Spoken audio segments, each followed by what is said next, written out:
Nakasungkit ng gintong medalya sa ginanap na Karate 1 Youth League sina Francis Earl Jude Abundo at Kathleya Elaine Bustamante. Ginanap ang huling laban nito kahapon sa SM Mall of Asia Arena.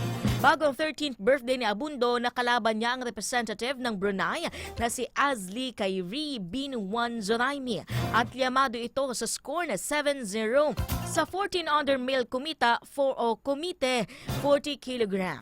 Habang si Kathleya Bustamante naman ay nakalaban ng Australian na si Ana Jovic at panalo sa score na 6-2 in favor kay Bustamante sa 14 under female.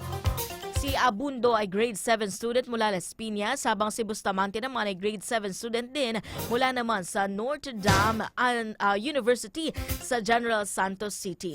Hindi pa tapos si Kathleya Bustamante at lalaban naman ito sa ika-24 na araw ng Mayo para sa palarong pambansa.